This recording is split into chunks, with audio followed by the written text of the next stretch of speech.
আমি আমার কাঁপা কাঁপা হাতে মেয়েটার ঘুমটা উঠালাম। ঘুমটা উঠিয়ে যা দেখলাম তা আমার পক্ষে মেনে নেওয়া সম্ভব না। দেখি আমার চির চেনা শত্রু সুবর্ণা। আমি অজ্ঞান হয়ে যাওয়ার মতন অবস্থা। আমি কাকে দেখতেছি? আমি যেন বিশ্বাসই করতে পারতেছি না। আমার শরীর থেকে টপ টপ করে ঘাম বের হচ্ছে। আমি বললাম, আপনি এখানে? আপনি এখানে কেন? আমি থাকবো না তো অন্য কেউ থাকবে? আমি এই বিয়ে মানি না। আমি এখনই আব্বাকে বলছি।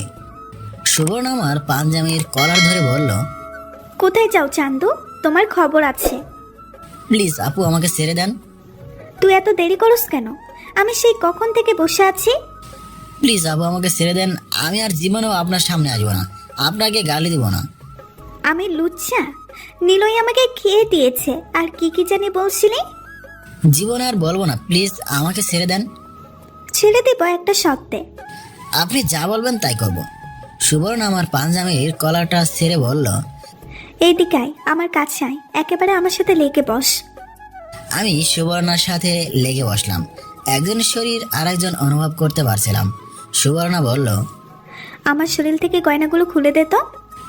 আমি কাঁপা কাঁপা হাতে গয়নাগুলো খুলে দিলাম। সুবর্ণা বলল, বল আমাকে কেমন লাগছে? খুব সুন্দরী, আসলেও খুব সুন্দরী। আমি তোকে মাফ করে দেব একটা কাজ করলে। কি কাজ? নিজের ইচ্ছায় আমার ঠোঁটে কিস কর। সুবর্ণা বলে কি? নিজের ইচ্ছায় কিস করতে? পাগল নাকি? এই সুবর্ণাকে কিস করতে যাবো আমি?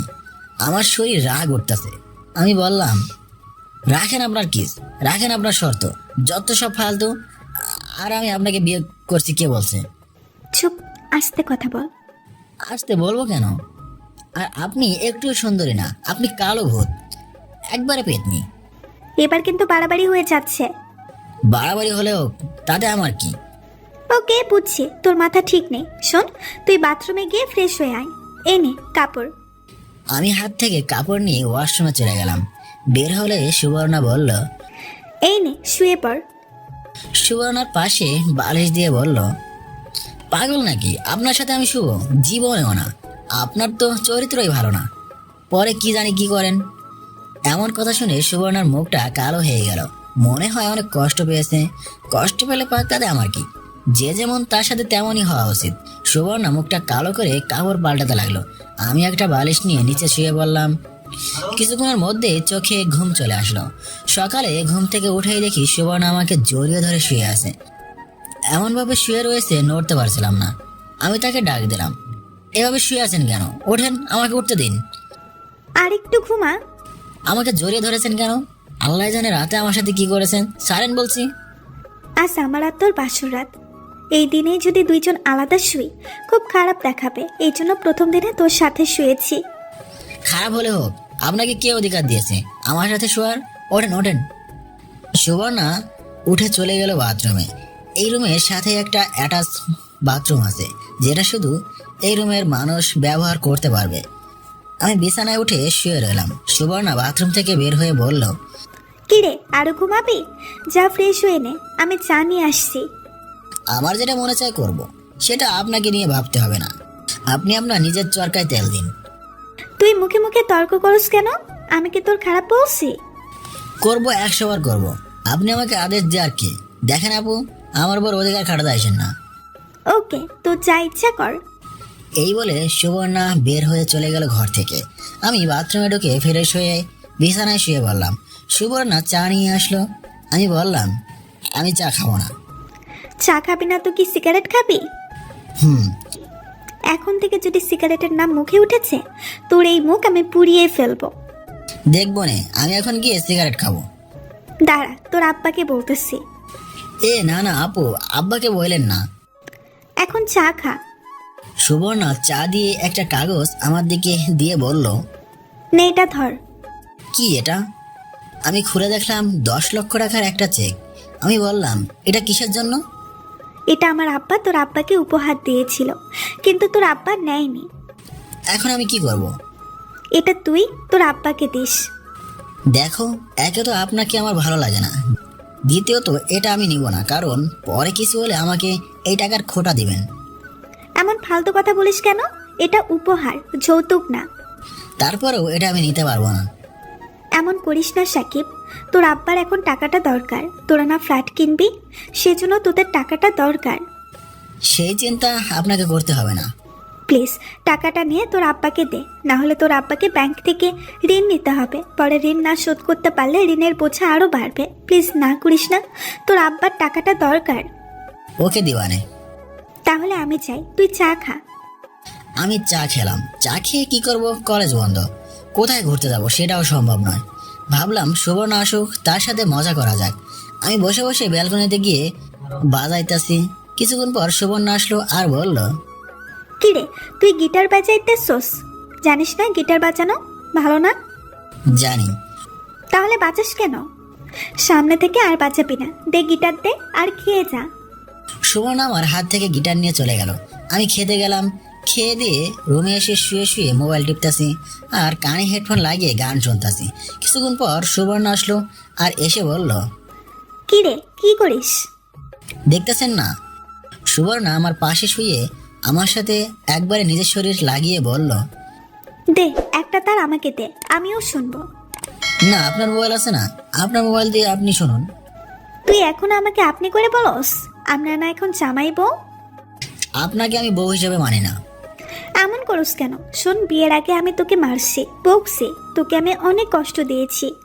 এই মুহূর্তে আমি তোর কাছে ক্ষমা চাচ্ছি, আমাকে মাফ করে দিয়ে চল, দুজনে ভালোভাবে সংসার করি। আপনাকে আমি কিভাবে ক্ষমা করি? আপনি আমাকে রাস্তায় চড় মারছেন, শুধু শুধু অপমান করছেন। আপনার কারণে আমি আরেকজনের কাছে অপমানিত হয়েছি। জানি তোরে আমি কষ্ট দিয়েছি, তুই আমাকে মন থেকে মাফ করে দে। যান, মাফ করে দিলাম। এখন এখান থেকে চলে যান। নিলয় ভাই বলেছে আপনি খুব নিলয় ভাইকে জ্বালাইছেন, সেজন্য আপনাকে বিয়ে করে নাই। না জানি আমার কপালে কি আছে। প্লিজ আবু, আমাকে ছেড়ে আপনি চলে যান। এমন কথা বলিস না। কেন বলবো না? আমার আপনাকে একটুও ভালো লাগে না। ভালো না লাগতেই পারে, সেজন্য চলে যেতে বলিস কেন? আপনি চলে যান। প্লিজ এমন কথা বলিস না, আমি আর তোকে কষ্ট দিব না, তোর প্রত্যেকটা কথা আমি শুনবো। প্লিজ এমন বলিস না। আপনাকে আমি মেনে নিতে পারছি না। সুবর্ণা কাছে এসে আমার হাত ধরলো। সুবর্ণা বলল, সাকিব আমি তোকে অনেক ভালোবাসি। কিন্তু আমি তো বাসি না, আমার হাত ছাড়েন। এই বলে আমি উঠে ঘর থেকে বের হব। সুবর্ণা বলল, কোথায় যাস? যেখানেই যাস তাড়াতাড়ি আসিস, আর ফোন দিলে ফোন ধরিস। না, ধরবো না। সাকিব, সাকিব। এই বলে আমি ঘর থেকে বের হয়ে বাইরে চলে আসলাম। বাইরে এসে আমি সিগারেট ধরালাম, ধরিয়ে এক জায়গায় বসলাম। বসে বসে ভাবতেছি, সুবর্ণার সাথে যা করেছি তা ঠিক করতেছি, অবশ্যই ঠিক করতেছি। তার সবচেয়ে বড় কারণ হলো আমাকে না বলে না জানিয়ে হুট করে বিয়ে করে ফেলা। এটা আবার কোন ধরনের ফাজলামো? আমাকে তো অন্তত একটিবার জিজ্ঞাসা করতে পারতো। আর আব্বু আম্মু কি করে আমাকে এই মেয়ের সাথে বিয়ে দিতে পারলো? সুবর্ণার বয়স বেশি, অবশ্য সেটা কোনো প্রবলেম না, কারণ এক হিসাবে আমার আপুদের ভালোই লাগে। কিন্তু সুবর্ণাকে কেন জানি আমার মন থেকে মেনে নিতে পারছি না। তার কোনো কারণ আমি খুঁজেই পাচ্ছি না। সে কি আসলে অনেক জ্বালাতন করে সেটা পরে দেখা যাবে। আমি যেভাবে বলি সুবর্ণা কি সেভাবে চলবে? আর সে তো ব্যাংকে চাকরি করে, সেখানে কত মানুষের সাথে কথা হয়, কত মানুষের সাথে দেখা হয়, সবার মন মানসিকতা কি এক? আমি বললেই কি সে ব্যাংক থেকে চাকরি ছেড়ে দেবে? আর আমারও তো কোনো ইনকাম নেই, কিভাবে কি? এখন কেন যে আব্বা আম্মা আমার উপর এত বড় একটা বোঝা দিয়ে দিল? আচ্ছা, সুবর্ণা চলে গেলে কি সব আবার আগের মতো হবে? আবার আগের মতো আমি আমার মতো চলতে পারবো? পরে নিজের পছন্দ মতো বিয়ে করে একটা সংসার করতে পারবো? না না, এসব কি ভাবছি আমি? যতই হোক সুবর্ণা আমার বউ, তার উপর আমার একটা দায়িত্ব আছে। নিশ্চয়ই সুবর্ণার একটা মতলব আছে, না হলে হঠাৎ করে আমাকে না জানিয়ে না বলে ডাইরেক্ট আমাকে বিয়ে করে ফেললো কেন? সে জানতো আমাকে বললে আমি রাজি হব না, তাহলে কি সুবর্ণা কোনো উদ্দেশ্যে নিয়ে আসলো? নিলয় ভাই বলল সে খুব প্যারা দেয়, সেটা কোনো ব্যাপার না, সংসারে এরকম ঝগড়া হয়েই থাকে। সে বলল ওই দিন আমি তাকে বকছি, সেজন্য সে আমাকে শাস্তি দেবে। শাস্তিটা কি তাকে কিস করতে? তাহলে আমাকে মাফ করে দেবে। খুবই হাস্যকর। পরে আমার কাছে মাফ চাইলো। কিছুদিন সুবর্ণাকে ইগনোর করে দেখি সুবর্ণা কি করে। ও যেদিন বলবে আমাকে ছেড়ে চলে যাচ্ছে, সেদিন আমি তাকে আপন করে নেব। এসব হাজারো চিন্তা আমার মাথায় ঘুরপাক খাচ্ছে। কারো ফোনে আমার ধ্যান ভাঙলো, দেখি স্বামী কল করছে। স্বামী বলল, দোস্ত কোথায় তুই? আমি বাড়ির আশেপাশেই আছি। কিরে বাসরাত কেমন কাটলো? শালা তোরা বেইমানি করে আমাকে সুবর্ণার সাথে বিয়ে দিচ্ছিস। তুই জানিস না আমি তাকে দুই চোখে দেখতে পারি না। দোস্ত আমি কিছুই জানতাম না, তোর মা আগামীকাল ফোন দিয়ে সব বলেছে। আমার কি কিছু করার আছে? এখন তো সাধু সাজবেই। শোন, বিকালে মাঠে আসিস। মাঠে একটা টুর্নামেন্ট খেলা, সেখানে তোর নাম দিয়েছি। ওকে, আসবো। আসিস কিন্তু সুবর্ণাকে পেয়ে আমাদের ভুলে যাস না। দূর হালা। এই বলে ফোন কেটে দিলাম। কি করা যায়, দেখি সামনে আইসক্রিমের দোকান। ভাবলাম সুবর্ণা তো আইসক্রিম খুব পছন্দ করে, যাওয়ার সময় আইসক্রিম নিয়ে যাব। আবার ভাবলাম দূর, সে আমার কে, তার জন্য আইসক্রিম নিয়ে যাব। আমি দুপুরের দিকে বাসায় আসলাম, দেখি সুবর্ণা মার সাথে রান্না করছে।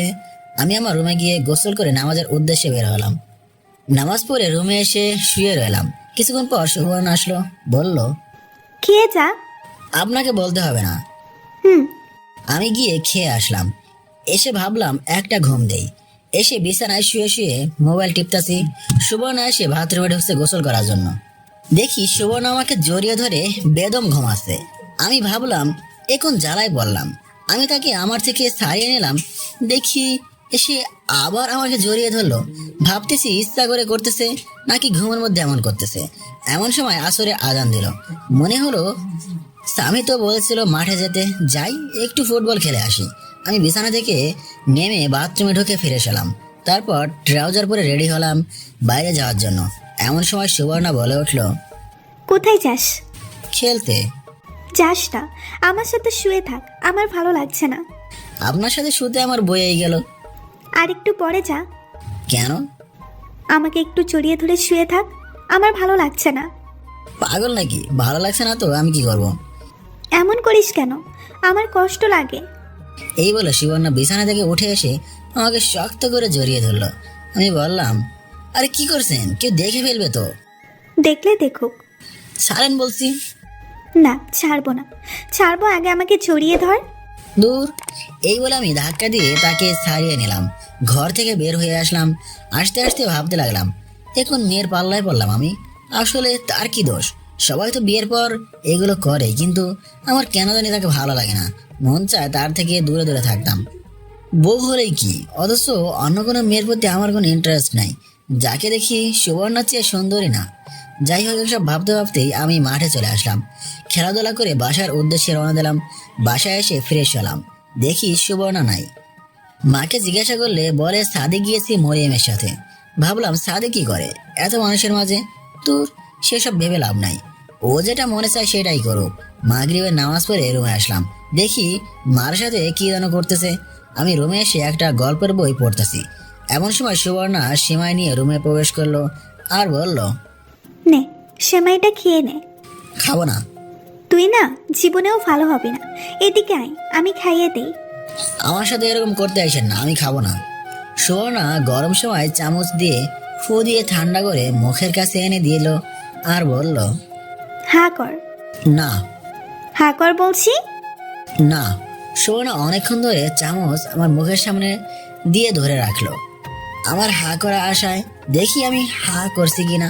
তারপর সে নিজেই সেটা খেয়ে ফেলে। দেখি তার চোখের কোণায় পানি। মনে হয় কষ্ট পেয়েছে। কষ্ট পেয়েছে আমার কি? সেমাই রেখে এসে বলল, সাকিব, তুই কি আমার উপরে রাগ করে আছিস? না, রাগ করে থাকবো কেন? তাহলে তুই আমার সাথে এমন করিস কেন? তোর কাছে তো আমি মাপ চাইছি। আমার আপনাকে ভালো লাগে না। প্লিজ আবু, আপনি চলে যান, আমাকে একা থাকতে দিন। সাকিব, এমন কথা বলিস না, আমার অনেক কষ্ট লাগে। কোথায় কষ্ট লাগে আপনার? আমার মনে হয় আপনার পেটে কষ্ট লাগে। সাকিব, কি আপু? তুই এখন আমাকে আপনি করে বলিস কেন? তুমি করে বল, আমরা তো জামাই বউ। কিন্তু আমি তো বউ হিসাবে মানি না আপনাকে। এমন করলে কিন্তু আমি চলে যাব। যান, তাতে আমার কি? সত্যি কিন্তু আমি চলে যাব। যান, আপনি গেলে আমি বাঁচি। হঠাৎ দেখবি আমি একদিন চলে যাব। হঠাৎ কেন? এখনই চলে যান। সুবর্ণা কাঁদা শুরু করলো। কাঁদতে কাঁদতে শুয়ে বলল। আমিও না শোনার ভান করে বই পড়তাছি। সুবর্ণা বলল, আমি আগামীকাল থেকে ব্যাংকে যাব। যান। তোর কলেজ খুলবে কবে? জানি না। চল না, কোথাও ঘুরতে যাই। আপনার সাথে আমি কোথাও যাব না। কেন? এমনি ভালো লাগে না। চল না যাই, দেখবি ভালো লাগবে। না, আমি কোথাও যাব না। ওকে। এই বলে সুবর্ণা বাইরে চলে গেল। কিছুক্ষণ পরে এসে বলল, খেয়ে যাইতে। আমি খেয়ে দিয়ে শুয়ে রইলাম, চোখে ঘুম আসতেছে। দেখি সুবর্ণা ঘরে ঢুকে দরজা বন্ধ করে দিল আর আমার পাশে এসে শুয়ে পড়লো। আমি বললাম, আমি আপনার সাথে শুবো না। প্লিজ সাকিব, এমন করিস না। শুধু আজকের রাতটা থাক, পরে থাকিস না। এক মুহূর্তও না। আমি বিছানা থেকে নামলাম, নেমে বালিশ নিচে দিয়ে শুয়ে রইলাম।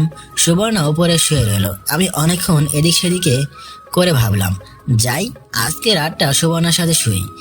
এইভাবে আমি সুবর্ণার পাশে শুয়ে পড়লাম, পেছন থেকে তাকে জড়িয়ে ধরলাম আর কানে কানে বললাম, শুধু আজকে রাতের জন্য। সুবর্ণা আমার দিকে ফিরলো, ফিরে একটা মুচকি হাসি দিল আর আমাকে শক্ত করে জড়িয়ে ধরলো। আরেকটা পা আমার শরীরের উপর উঠিয়ে দিল। কিছুক্ষণ পর বলল, জানিস আমি কি চাই? আমি চাই শুধু তুই আমাকে এভাবে জড়িয়ে ধরে শুয়ে থাকবি। আমি আর কিচ্ছু চাই না। না, শুধু আজকে। ওকে। সুবর্ণা আমার মুখের দিকে তাকিয়ে আছে মায়া ভরা দৃষ্টিতে। সুবর্ণা একটা লেহেঙ্গা পরেছে আর উপরে কি জানি পরেছে, নাম জানি না। আর আমি বরাবরের মতো একটা শার্ট প্যান্ট আর একটা পাতলা গেঞ্জি। সুবর্ণা আমার বুকে তার মাথা রাখলো। দেখি তার ঠোঁট দুটো হালকা লিপস্টিক আছে। আমার কেন জানি ইচ্ছা করছে তার ঠোঁটে কিস করতে। আমি কিস করতে যাব, ভাবলাম একটু বেশি হয়ে যাচ্ছে না, এইটুকুই থাক। আমিও তাকে শক্ত করে জড়িয়ে ধরে ঘুমিয়ে পড়লাম। সকালে ঘুম থেকে উঠে দেখি সুবর্ণা পাশে নাই। আমি কিছুক্ষণ শুয়ে থাকলাম। একটু পর সুবর্ণা চা নিয়ে আসলো। আমি ফ্রেশ হয়ে চাটা খেয়ে গেলাম আব্বুর কাছে ওই টাকার চেকটা নিয়ে। আমি আব্বার কাছে গিয়ে বললাম, এই নিন, সুবর্ণা আমাকে এই চেকটা দিয়েছে। যেহেতু চেকটা নিয়েছিস, টাকাগুলো তুলে এনে দে, আমার আবার ফ্ল্যাটের জন্য টাকা জমা দিতে হবে। ওকে। আমি রুমে এসে দেখি সুবর্ণা ব্যাংকে যাওয়ার জন্য রেডি হচ্ছে। আমি বললাম, আমিও তোমার সাথে যাব। কোথায়? ব্যাংকে টাকাগুলো তোলার জন্য। ওকে। দেখি সুবর্ণা বোরকা পরছে, কিন্তু মুখে নেকাব নাই। আমি কিছু বললাম না, ভাবলাম ও যেভাবে মন চায় চলুক, তাতে আমার কিছু যায় আসে না। দুজন এক রিক্সায় গিয়ে উঠলাম। রিক্সার মধ্যে সুবর্ণা আমার হাত ধরে রাখলো। ব্যাংকের সামনে এসে দুজন নেমে ব্যাংকের ভেতর প্রবেশ করলাম। সুবর্ণা গিয়ে সুবর্ণার চেয়ারে বসলো। আমাকে বললো চেকটা দিতে। আমি চেকটা দিয়ে দিলাম। কিছুক্ষণ পর টাকা নিয়ে আসলো। সুবর্ণা বলল, 3টার দিকে আইসা আমাকে নিয়ে যাস। পারবো না। কেন পারবি না? এমনি। ওকে, তো যা ইচ্ছা কর। আমি ব্যাংক থেকে চলে আসলাম। এবার আব্বার হাতে টাকাগুলো দিলাম।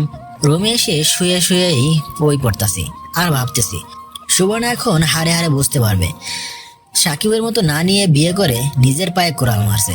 ভাবছিল বিয়ের পর সাকিব সুবর্ণার কথা মতো চলবে, কিন্তু এখন দেখা যাচ্ছে সুবর্ণা মাপ চেয়ে কুল পাচ্ছে না। কি করলে সাকিব সুবর্ণার কথা মতো চলবে, সুবর্ণার মনের কথা বুঝবে, সুবর্ণার কষ্ট বুঝবে, সেটাই সুবর্ণা খুঁজে পাচ্ছে না। তার সাথে কথা বললে খালি বলে চলে যেতে। এই কথা বললে সুবর্ণার অনেক কষ্ট লাগে। সাকিব কি বোঝে না সুবর্ণার কষ্ট? মনে হয় বুঝে না বোঝার ভান করে। সুবর্ণা নিয়ত করলো সাকিব যতই কষ্ট দিক, সাকিবকে ছেড়ে কোথাও যাবে না, কারণ সুবর্ণা সাকিবকে অনেক ভালোবাসে। সাকিব ভালোবাসে কিনা জানি না, কিন্তু সুবর্ণা এখন কাজে মন দিয়েছে। কিছুক্ষণ পর এক পিএস এসে বলে গেল, স্যারের রুমে যেতে মিটিং আছে। সুবর্ণা স্যারের রুমে গিয়ে দেখে কেউ নাই। সুবর্ণা ভাবলো আমার একা আবার কিসের মিটিং। অফিসে ঢুকে সালাম দিল। অফিসের স্যারটা খুব হ্যান্ডসাম। শুনছে বিয়ে হয়ে বলে ডিভোর্স হয়ে গেছে। সেসব দেখে লাভ নাই, কি জন্য ডাকছেন সেটা শুনি। তখন স্যার বলল, সুবর্ণা কেমন আছো?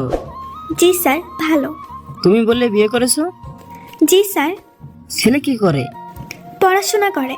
ভালো। জি স্যার। কিছুদিন তো ছুটি কাটালেন, এখন কাজে মন দিন। জি স্যার। যাও কাজ যাও। জি স্যার। সুবর্ণা স্যারের কাজ কারবার কিছুই বুঝলো না। কোনোদিন তো আমার ফ্যামিলি নিয়ে আর পার্সোনাল বিষয় নিয়ে জিজ্ঞাসা করছে না। আজ এসব প্রশ্ন কিছুই বুঝলো না সুবর্ণা। যাই হোক, সুবর্ণা কাজে মন দিল। কাজ শেষ হলে ভাবছে সাকিবকে ফোন দিল। অনেকক্ষণ পর ফোন ধরলো। কোথায় তুই? বাসায় কেন? চল না কোথাও ঘুরতে যাই। আপনি এখন কোথায়? ব্যাংক থেকে বের হচ্ছি। ব্যাংক থেকে বের হয়ে দেখেন আশেপাশে কোনো রিক্সা আসেনি। থাকলে সোজা বাসায় চলে আসেন, 1 মিনিট দেরি না করে। ওকে, আসতেছি।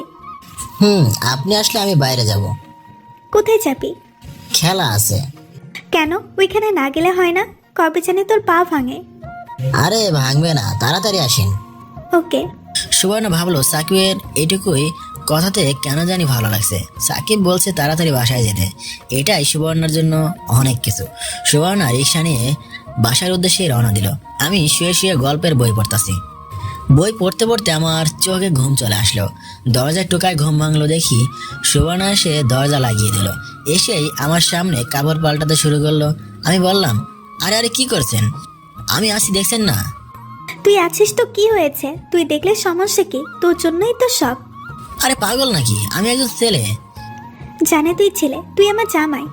তো এইসব জামাই দেখবে না তো কি অন্য কেউ দেখবে? দূর, আপনি কাপড় পাল্টান, আমি ব্যালকনিতে গেলাম। ওকে যা। আমি ব্যালকনিতে চলে আসলাম। কতক্ষণ বসে রইলাম। সুবর্ণা ডাক দিল, বলল, কি রে, একটু এদিকে আয় তো। কাপড় পাল্টানো হয়েছে? তুই এদিকে আসবি তো? আমি ভেতরে গেলাম। গিয়ে যা দেখলাম তা দেখার জন্য আমি মোটেও প্রস্তুত ছিলাম না। দেখি সুবর্ণা শুধু পরে দাঁড়িয়ে আছে। সুবর্ণা বলল, পেছনের দিকটা খুলে দে তো, আমি ধরতে পারছি না। আমি নাই। এই বলে আমি দৌড়ে দিয়ে ব্যালকনিতে চলে আসলাম। সুবর্ণা বলল, কি রে, খুলে দিয়ে যা, আমি আবার ফ্রেশ হব। আমি পারবো না। তোকে পারতেই হবে, তাড়াতাড়ি আয়। পারবো না বলছি না। না খুললে কিন্তু আজকে এভাবেই বসে থাকবো। আমি ভাবলাম কি ঝামেলায় বললাম। আমি ঘরের ভিতরে ঢুকে সামনে গেলাম। আমার তার দিকে তাকাতেই লজ্জা করছে। হঠাৎ এমন কিছুর মুখোমুখি হব কল্পনাও করিনি। হোক না আমার বউ। সুবর্ণা বলল, তাড়াতাড়ি কর। আমি কাঁপা কাঁপা হাতে তার সাদা পিঠে হাত দিলাম। সুবর্ণা চোখ বন্ধ করে বলল, কোনো মুখে পিছনের দিকটা খুলে। এক দৌড়ে বেলকনিতে। আমি ভাবলাম মনে হয় বাঁচলাম। সুবর্ণা কিছুক্ষণ পর ডাক দিল আর বলল, কি রে, খেয়েছিস? হুম। দে তো তোর মানি ব্যাগটা। মানি ব্যাগ দিয়ে কি করব? দে তো। আমি বালিশের নিচ থেকে মানি ব্যাগটা দিলাম। সুবর্ণা মানি ব্যাগ চেক করলো। নিজের ব্যাগ থেকে কিছু টাকা দিয়ে বলল, নে, এগুলো খরচ করিস। না লাগবে না। লাগবে। টাকাগুলো আপনার কাছেই রাখেন, আমি চেয়ে নিব। মানি ব্যাগ থাকলে আমি খরচ করে ফেলবো। ওকে। আমি ভাবলাম যাই খেলাধুলা করে আসি। ট্রাউজার পরে রেডি হয়ে বাইরে বের হওয়ার জন্য রেডি হলাম। সুবর্ণা বলল, কোথায় যাস? জানেন না? না, জানি না। আমি গেলাম। এই বলে আমি বের হয়ে চলে আসলাম। এভাবেই কিছুদিন চলে গেল। আমি পরে আর সুবর্ণার সাথে রাতে শুই নাই। সে অনেক রিকোয়েস্ট করেছিল, আমিও বেশি তাকে পাত্তা দেই নাই। সুবর্ণা কেন জানি আগের মতো এত কথা বলে না। সেও তার মতো থাকে, আমিও আমার মতোই থাকি। সেও তার কাজ করে, আমিও আমার কাজ করি। একদিন আমি কলেজ থেকে সুবর্ণার ব্যাংকের সামনে দিয়ে আসছিলাম। কেন জানি মনে হলো ব্যাংক থেকে ঘুরে আসি, সুবর্ণাকেও দেখে আসি। আর ও বলেছিল ব্যাংক থেকে গিয়ে ক্রেডিট কার্ড আনতে। তাই ভেবে আমি ব্যাংকের ভিতর ঢুকে সুবর্ণার ডেস্কে আসলাম। দেখি ও নাই। ব্যাপারটা কিছু বুঝলাম না, মনে হয় মিটিং করে। সেই ভেবে কিছুক্ষণ বসে রইলাম। অনেকক্ষণ হয়ে গেল, আসছে না। আমি পাশের একজনকে জিজ্ঞাসা করলাম, ভাই উনি কোথায় গিয়েছে? জানি না ভাই, কোথায় যেতে পারে আপনার মনে হয়? ইদানিং দেখতেছি বসের অফিসে বেশি যায়, সেখানে যেতে পারে। ভাই আপনার বসের অফিসটা কোথায়? 3 তলায়। ধন্যবাদ ভাই। ওয়েলকাম। আমি 3 তলায় গিয়ে বসের রুম বের করলাম। দেখি সুবর্ণা স্যারের সাথে কথা বলতেছে। আর একটু পর পর সুবর্ণা আর স্যার একে একে হাসি দিয়ে উঠতেছে। আমি কিছুই বুঝলাম না, তারা দুজন একা একা কিসের মিটিং করে। আমি আবার ওই ভাইয়ের কাছে গেলাম। দেখি ও খুব ব্যস্ত। আমি বললাম, ভাই একটু কথা বলা যাবে? একটু দাঁড়ান ভাই। ওকে। জি ভাই বলেন। ভাই আপনার নাম কি? আমার নাম সাদিকুল। সাদিকুল ভাই, ওনার কি সবসময় স্যারের রুমে মিটিং থাকে? ভাই অধিকাংশ সময় দেখি উনি স্যারের রুমে থাকে, তখন আমাদের কারোর মিটিং থাকে না। তারপরে উনি স্যারের সাথে বসে কিসের কথা জানি বলে। ভাই আপনি কে? আপনি তার সম্পর্কে এত কিছু জিজ্ঞেস করছেন কেন? উনি আমার ওয়াইফ। ভাই আপনার সাথে ওর বিয়ে হয়েছে? উনি এসে আমার সাথে হ্যান্ডশেক করলো। ভাই আমি এখন যাই, সুবর্ণা আসলে বললেন। আমি আসছি। ওকে ভাই। আমি ব্যাংক থেকে বের হয়ে বাসায় চলে আসলাম। আমি ভাবতেছি সুবর্ণার অন্য কোনো মতলব আছে, না হলে কাজ বাদ দিয়ে তার বস্ত্র মেয়ে বসে থাকে কেন? আর স্যারেই বা কেমন? সুবর্ণার সাথে এত কথা কিসের? নিশ্চয়ই কোনো মতলব আছে। ভাবলাম সুবর্ণা আসলে জিজ্ঞাসা করব, আর ভাবলাম না। দেখি সুবর্ণা কি করে। সুবর্ণা এখন আর আগের মতো কেয়ার করে না। এখন কেন জানি তার থেকে বেশি আমার কষ্ট হয়। তার এমন চুপচাপ থাকা আমার কেন জানি ভালো লাগে না। কিছুক্ষণ পর সুবর্ণা বাসায় আসলো। ঘরে ডেকে বলল, তুই বলে ব্যাংকে গিয়েছিস? হুম। আসলে আমি একটা মিটিংয়ে ছিলাম, তুই ফোন দিতি। না থাক, ভাবলাম যদি তোমার মিটিংয়ে সমস্যা হয়। কি জন্য গিয়েছিলি? এমনি ওইদিকে যাচ্ছিলাম, ভাবলাম তোমাকে দেখে যাই। হুম। দুপুরে কি খেয়েছো? তেমন কিছু না। তোমার বসের সাথে লাঞ্চ করছো তাই না? হুম। ভালো। এই নে তোর ভিসা কার্ড। সুবর্ণা আমার সাথে কথা বলছে আর ড্রেস চেঞ্জ করতে লাগলো। সুবর্ণা আমাকে বলল, দেখতেছিস না ড্রেস চেঞ্জ করছি, বাইরে যা। না যাব না। ধুর, আমার লজ্জা করছে। ওকে যাও। আমি চোখ বন্ধ করলাম। অন্যদিন হলে বাইরে চলে যেতাম। ধুর। সুবর্ণা বাথরুমে ঢুকে গেল। বাথরুম থেকে ড্রেস চেঞ্জ করে বের হলো। সুবর্ণা বলল, কি রে, খেয়েছিস? না। কেন? তুমি আসলে ভাবছিলাম একসাথে খাবো, কিন্তু তুমি তো তোমার বসের সাথে খেয়ে এসেছো। দাঁড়া, আমি খাবার নিয়ে আসছি। না খাবো না। কেন? তুমি খেয়ে এসেছো তাই এখন আর রুচি হচ্ছে না। না, তোকে খেতে হবে। তুই না খেলে আজ থেকে তোর সাথে কথা নাই। ওকে, কথা বলো না। সাকিব, বলেন। এখন কি আমি তোর পর? তোর সাথে কতদিন হয়ে গেল দুজন একসাথে থাকতেছি। এতদিন পর ছিলেন না, এখন আস্তে আস্তে বড় হচ্ছেন। পর হতে যাব কেন? আপনি তো বলেন। একটা কথা বলবো? বলেন। তাহলে আমার কাছে আয়, আমাকে ছড়িয়ে ধর, পরে বলবো। বললে বলেন, না হলে আমি গেলাম। আমার বলতে লজ্জা করছে, এদিকে আয় না। ওকে। আমি সুবর্ণার কাছে গিয়ে সুবর্ণাকে বুকে টেনে নিলাম। সুবর্ণা 2 হাত জড়িয়ে ধরে আর বলল, চল না, একটা বেবি নেই। আমি ভাবলাম সুবর্ণা কথা ঠিক বলছে, কিন্তু এখন সুবর্ণার গতিমতি কিছুই বুঝতে পারছি না। দেখি শেষমেশ কি হয়, পরে না হয় চিন্তা করব। আমি বললাম, দেখো এখন তো আমার কোনো কিছুই হয় নাই, মানে চাকরি পড়ালেখা চালিয়ে যেতে হবে, আর এখন সম্ভব নয়। আর কিছুদিন সময় দাও। ওকে, তোর যতদিন লাগে সময় নে, প্লিজ আমাকে ছেড়ে চলে যাস না। ওকে। এখন প্লিজ কিছু খেয়ে নে। ওকে যাচ্ছি। এই বলে সুবর্ণার ঠোঁটে ঠোঁট লাগিয়ে দিলাম। আমি কিস করতেই লাগলাম, সেও রেসপন্স দিতে লাগলো। 1 মিনিট পর ছেড়ে দিলাম, কিন্তু সে আবার এসে আমার ঠোঁটে কিস করতে লাগলো। কিছুক্ষণ পর ছেড়ে দিল। আমি বললাম, ওকে এখন তো খেয়েছি। এটাকে খাওয়া বলে? হুম। যা শয়তান। আমি একটু বাইরে যাব, টুর্নামেন্টের খেলা চলতেছে, আজকে আমরা খেলবো। আমিও যাব। তুমি গিয়ে কি করবে? তুমি মার সাথে রান্নাঘরের কাজে হেল্প করো। তোর খেলা দেখব। ওকে। মার অনুমতি নিয়ে আসো, আর মরিয়মকেও সাথে নিয়ে যাও। ওকে। সুবর্ণা আমার সাথে বের হলো, সাথে মরিয়মও। মরিয়ম বলল, ভাই একটা মোবাইল কিনে দিস না। মোবাইল দিয়ে কি করবি এখন? আরো বড় হয় না। দে না কিনে, কার্টুন দেখবো। তোর ভাবিকে বল। মরিয়ম সুবর্ণাকে বলল, ভাবি একটা মোবাইল কিনে দেন না। দূর, তোমার ভাইকে বলো। ভাইয়াকে তো বললাম, বললো আপনার কথা। তোমার ভাই অনুমতি দিলে আমি কিনে দিব। মরিয়ম আবার আমার কাছে এসে বলল, অনুমতি দিয়ে দেস না। ওকে দিলাম, তবে সারাদিন 2 ঘন্টা মোবাইল টিপতে পারবি, আর বাকি সময় তোর ভাবির কাছে মোবাইল দিয়ে রাখবি। 2 ঘন্টা না, 3 ঘন্টা দিবি। না, 2 ঘন্টা। মরিয়ম, তুমি এদিকে আসো। ভাই অনুমতি দিয়েছে, এখন কিনে দাও। আগামীকাল কিনে দিব। মরিয়ম খুশিতে নাচতে লাগলো। নাচছো কেন? এটা রাস্তা না। আমি মাঠে আসলাম, এসে দেখি সামি ও তার গার্লফ্রেন্ড নিয়ে আসলো। আমাদের দেখে সামি কাছে আসলো, বলল, ভাবি কেমন আছেন? ভালো। ভাবি কেমন আছেন? ভালো। সামি চল যাই মাঠে। তোমরা এখানে বসে খেলা দেখো।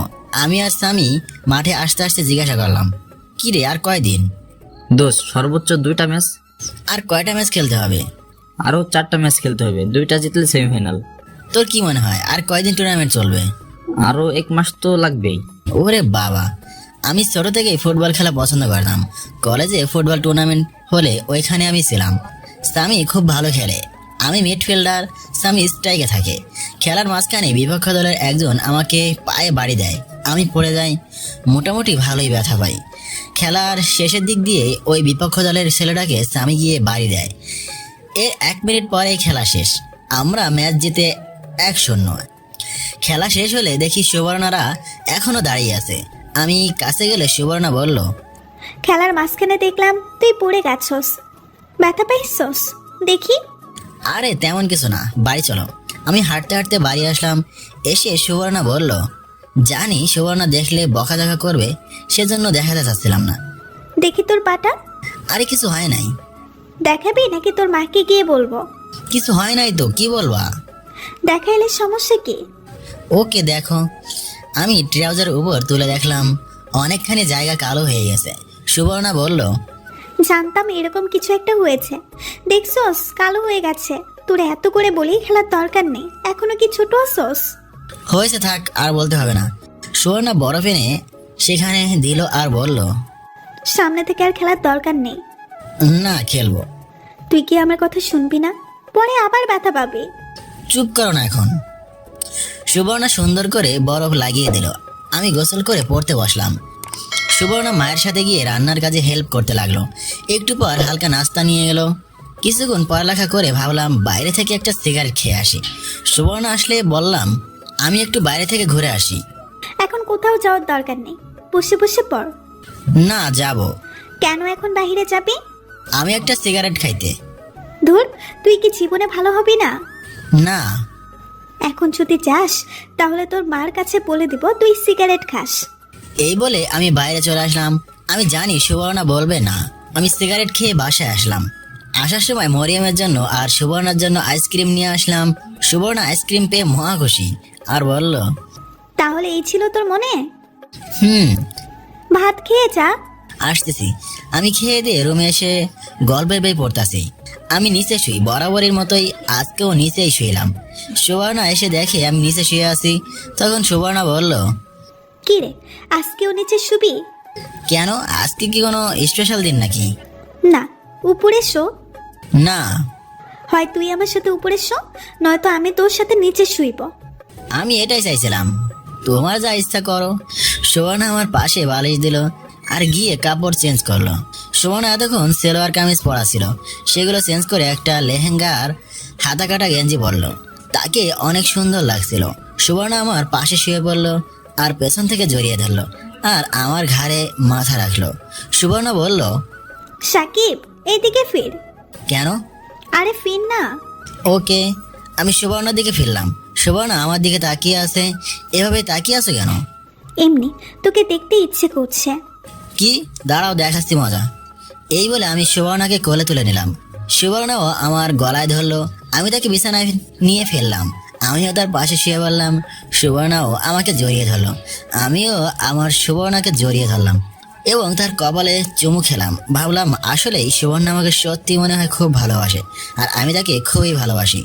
এতদিন কি হয়েছে জানি না, এখন থেকে নিয়ত করলাম তাকে সবসময় আগলে রাখবো।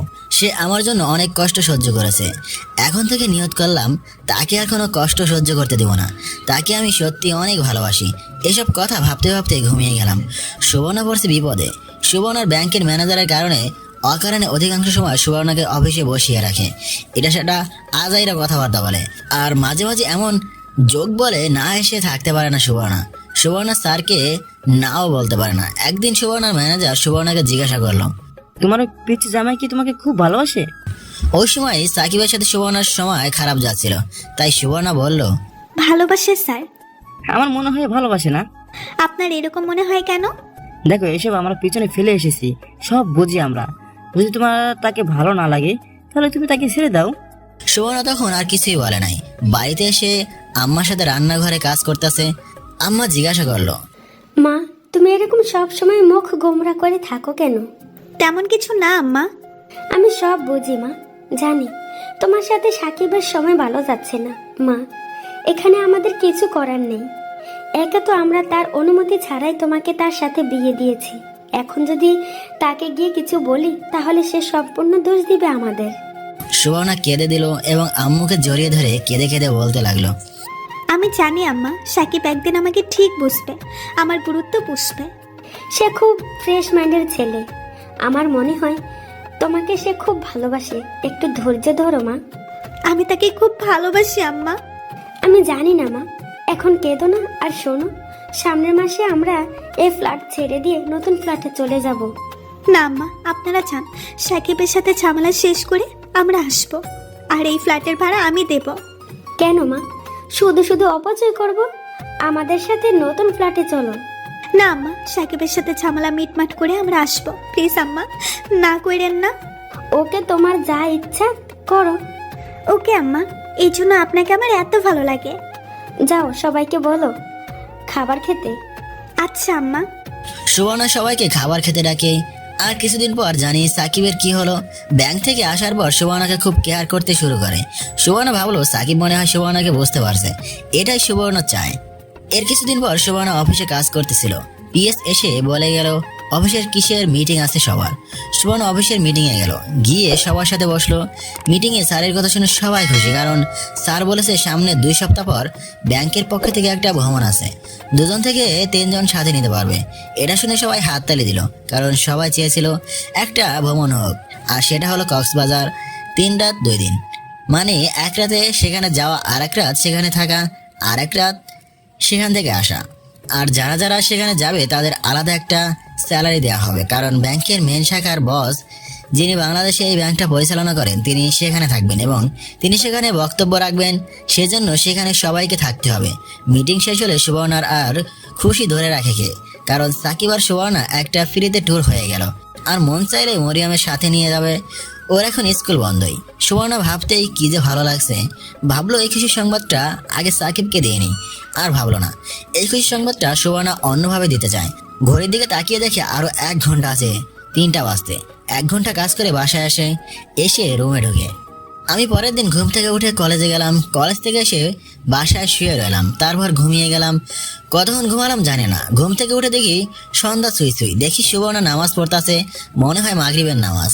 নামাজ শেষ করলে আমি বললাম আজান দিয়েছে। ফ্রেশ হয়ে নামাজ পড়ে নে। ওকে। আমি ফ্রেশ হয়ে নামাজ পড়তে টেবিলে বসলাম। কিছুক্ষণ পড়লাম, সুবর্ণা মাথার চুল আশ্রাইতেছে। মাথার চুল আশ্রাইয়ে ঠোঁটে লিপস্টিক দিল। আমি অবাক হয়ে প্রশ্ন করলাম এরকম সাজতাছো কেন? তোকে একটা খুশির সংবাদ দিব। সেজন্য সাজতে হবে? সুবর্ণা আমার পেছনে এসে আমাকে পেছন থেকে জড়িয়ে ধরলো আর গালে একটা চুমু দিল। বলো কি সুসংবাদ? তার আগে আমাকে একটা চুমু দে। আমি সুবর্ণার গালে চুমু দিলাম। এবার বলো। না, ঠোঁটে কিস কর। দূর, তুমি না দিন দিন। আমি সুবর্ণাকে হাত ধরে সামনে আনলাম, এনে টেবিলের উপর বসালাম। আমি দাঁড়িয়ে সুবর্ণার 2 ঠোঁটে আমার ঠোঁট লাগিয়ে দিলাম। কতক্ষণ গেল মনে নাই। কারো দরজায় টোকায় হুঁশ ফিরল। মরিয়ম ডাকতেছে। সুবর্ণা কাপড় ঠিক করে দরজা খুললো। আমি পড়তে মন দিলাম। মরিয়ম ভেতরে আসলো আর বলল ভাবি, আমার মোবাইল কোথায়? ও আমার একটুও মনে নেই। মনে তো থাকবেই না, আমি বলছি না। আরে মন খারাপ করতেছো কেন? আমার মনে ছিল, ভাবলাম তুমি কেমন মোবাইল পছন্দ করো, তাই তোমাকে নিয়েই মোবাইল কিনবো। এখন কিনে দে। এখন যা, আগামীকাল কিনে দেবো। না, এখন। আরে কাঁদতেছো কেন? ওকে, তুমি গিয়ে রেডি হও, আমরা আসতেছি। ভাবি, সত্যি বলতেছেন তো নাকি মজা করতেছেন? তুমি কি আমার কথা বিশ্বাস করো না? করি। তাহলে গিয়ে রেডি হও। মরিয়ম চলে গেল। আমি বললাম আগামীকাল গেলেও তো পারতা। শুধু শুধু মেয়েটাকে কষ্ট দিয়ে লাভ আছে? এখন কি আব্বা আম্মা বাইরে যেতে দিবে? চলো গিয়ে বলি, সাথে তাদেরকে নিয়ে নেই, রাতে ডিনার করে আসছি। দূর না, তাহলে তোমার মা বাবাকে বলো। এখন হঠাৎ করে ওরা বললেই কি আর যাবে? বলতে তো প্রবলেম নাই। আগে চল আব্বা আম্মাকে রাজি করাই, পরে না হয় আমার মা বাবাকে বলিস। ওকে চলো। আমি আর সুবর্ণা গিয়ে মা বাবারে বললে রাজি হয় নাই। পরে সুবর্ণার আব্বা আম্মা আর কথা বলে রাজি হয়েছে। সুবর্ণাও তার আব্বা আম্মার সাথে কথা বলে রাজি করাই। পরে 2 ফ্যামিলি একসাথে এক রেস্টুরেন্টে গিয়ে ডিনার করি। এই ফাঁকে মরিয়মের জন্য একটা মোবাইল কিনে সুবর্ণা। সবশেষে সবাই একসাথে বাড়ি আসি। রাতে ঘুমানোর সময় আমি বললাম সুবর্ণা, মোট কত টাকা খরচ হয়েছে? সেসব জেনে লাভ নেই। না বলো। মরিয়মের জন্য মোবাইল কিনেছি 38,000 টাকাতে, আর রেস্টুরেন্টে খরচ হয়েছে 5,000 টাকা। একটু বেশি হয়ে গেল না? মরিয়মের জন্য এত দামি মোবাইল কেনার প্রয়োজন ছিল? মন খারাপ করতেছস কেন? শোন, তোকে কিছু কথা বলি। শোন, আমার যা কিছু আছে সব তোর জন্য। আমার টাকা পয়সা তো সব তোর। তুই যেভাবে খরচ করতে মন চাই সেইভাবে কর। আমার আর তোর মধ্যে যদি তোর বাবা মা আর আমার বাবা মা যদি খুশি হয়, এই চেয়ে বড় পাওয়ার আর কি আছে? শোন, তুই আমার থেকে যা চাস আমি তোকে তাই দেবো। তার বিনিময়ে শুধু তুই আমাকে তোর মনে একটু জায়গা দে, একটু ভালোবাসা দে, যেটা নিয়ে আমি সারা জীবন চলে যেতে পারি। আমি সুবর্ণাকে কাছে টেনে এনে নিজের বুকে শুয়ে দিয়ে বললাম আমিও তোমার থেকে কিছু চাই না। আমি চাই সুখে দুঃখে কষ্টের সময় তোমাকে যেন আমার পাশে চাই। এই মনের ভেতর তুমি আছো, তুমিই থাকবা। আমরা কবে বেবি নিব? আগে আমি উপার্জনের পথ বের করি, পরে তুমি চাকরি ছেড়ে দেবা। পরে তোমার কাজ হচ্ছে বেবির দেখাশোনা করা আর আমাকে ভালোবাসা। এখন কি তোকে ভালোবাসি না? সুবর্ণা কি যেন বলবা বলছিলাম? 2 সপ্তাহ পর আমাদের ব্যাংক থেকে একটা ট্যুর হচ্ছে, সেখানে 2 থেকে 3 জন যাওয়া যাচ্ছে। সঠিক তারিখ বলো। সুবর্ণা তারিখ বললে আমি বললাম আমার যাওয়া হবে না, কেন? কারণ ওই দিন আমাদের টুর্নামেন্টের ফাইনাল খেলা আর আমাদের টিম ফাইনালে উঠেছে। খেলা রেখে ঘুরতে যাওয়া কোনোভাবেই সম্ভব নয়, আর এটা ফাইনাল খেলা, কোনোভাবেই মিস করা যাবে না। সুবর্ণার মনটা খারাপ হয়ে গেল। সেখানে গেলে আলাদা একটা স্যালারি দিবে। আচ্ছা দেখি স্বামীর সাথে কথা বলে, স্বামী কি বলে। দেখ, ট্যুরে ছাড়া ট্যুর আমার পানি, তার চেয়ে ভালো না যাওয়া। ওকে দেখি স্বামীর সাথে কথা বলে। এখন হাসি দাও আর লাইটটা বন্ধ করে আসো। ওকে। সুবর্ণা গিয়ে লাইট বন্ধ করে এসে আমার পাশে শুয়ে বলল এবং আমাকে জড়িয়ে ধরে বলল, সামনের সপ্তাহে মনে হয় তোর আব্বা আম্মা নতুন ফ্ল্যাটে চলে যাবে। কেন আমরা যাব না? না, আমরা এই ফ্ল্যাটে থাকবো 2 জনে, ভাড়া আমি দেব, পরে কোনো এক সময় না হয় চলে যাব। তোমার শুধু অপচয়। এখন ঘুমা, আমাকে একটা চুমু দিয়ে। আমি সুবর্ণাকে চুমু দিয়ে ঘুমিয়ে গেলাম। এভাবেই আস্তে আস্তে সুবর্ণার ভ্রমণের দিন চলে আসলো। আমি যেতে পারবো না কারণ ফাইনাল খেলা, স্বামী বলেছে কোনোভাবে মিস করা যাবে না। তাই সুবর্ণার সাথে মরিয়মকে পাঠাবো ঠিক করলাম, কিন্তু সুবর্ণা বললো তার ছোট বোনকে সাথে নিবে। আবার ভাবলাম এত দূরে একা একা যাওয়া ঠিক হবে না, কিন্তু সে বললো খুব জরুরি। তাই ভাবলাম যাক, সেদিন রাতে ওরা যাবে। পরের দিন আমাদের ফাইনাল খেলা, আমার জন্য কি আর ফাইনাল খেলার ডেট পিছিয়ে দিবে? আর এদিকে মরিয়মের আব্বা আম্মা নতুন ফ্ল্যাটে চলে গেল। ও চলে গেলে আমি একা হয়ে যাব। দূর, একদিন কি হবে। এই কয়েকদিন তাকেও বেশি পাশে পাই নাই, কারণ তার ব্যাংকে খুব কাজ আছে। সুবর্ণা যেদিন যাবে সেদিন দুপুরে আমার জন্য রান্না করেছে 2 দিন খাওয়ার জন্য। আমি না করছি, বলছি বাইরে থেকে খেয়ে নেব। ও বলে শুধু শুধু বাইরে খেয়ে পেটের 12টা বাজাতে চাস। যাই হোক, আমি রান্না করে গেলাম, গিয়ে বললাম, কেন শুধু শুধু রান্না করছো আর তোমার সুন্দরী মুখটা লাল হয়ে যাচ্ছে? যা তো এখন, আমাকে রান্না করতে দে। ওকে রান্না করে আসো। আমি ঘরে গিয়ে গোসল করলাম, গোসল করে শুয়ে রইলাম। একটু পর সুবর্ণ আসলো। সে এসে গোসলখানায় ঢুকলো, গোসল করে বের হলো। একটা প্লাজো পরলো আর একটা কামিজ। আমি অবাক হয়ে তার রূপ দেখতে লাগলাম আর বললাম, একটু পর মাঠে যাব প্র্যাকটিস করতে। না গেলে হয় না? বুঝই তো আগামীকাল ফাইনাল খেলা, ভাবছিলাম তুমি থাকবা, কিন্তু তা আর হলো না। দেখ, এখানে আমার কিছু করার আছে। আমার জন্য কি তারা কি ডেট পেছনে দেবে? তুই বললে না চাই। না থাক, যাও, কিন্তু গিয়ে পানিতে নামবে না আর বেশি দূরে যাবে না। এখন বল, শুধু আমি আর তুই কবে ট্যুরে যাব? তুমিই বলো। দেখি ব্যাংক থেকে কবে ছুটি পাওয়া যায়। তোমার বউকে অন্য দাও না কেন? না, ওর না দিব না। দাও, আমার চোখ শুধু তোমার ওই দূরের দিকে যাচ্ছে, প্লিজ অন্য দাও। দেখ, ভালো করে দেখ, এসব শুধু তোর। না, অন্য দাও, আমার লজ্জা করছে। 11টার সময় বাস ছাড়বে, 10টার সময় ব্যাংকে থাকতে হবে। তুই আমাকে বাসে দিয়ে আসবি। ওকে, কোনো মেকআপ করতে পারবে না আর বোরকা ছাড়া বের হবে না। ওকে। সুবর্ণা উঠে আমার কাছে আসলো, এসে আমার পাশে শুয়ে পড়লো আর বলল, যাওয়ার আগে তোকে একটু মন মতো জড়িয়ে ধরে নেই। এই বলে সুবর্ণা আমাকে জড়িয়ে ধরলো। কি হলো, এবার ছাড়ো। না, মন চাচ্ছে আজকে সারা দিন রাত তোর সাথে এভাবে শুয়ে থাক। এই বলে সে আবার কিস শুরু করলো। এবার ঠোঁট মুখে নাকে কপালে গলায় সারা মুখ চুমুতে ভরিয়ে দিল। আমি দেখতেছি সুবর্ণা ছাড়বে না, তাই আমি তাকে কোলে তুলে নিলাম। সে আমার গলায় ধরে তখন আমাকে কিস করতে চলেছে।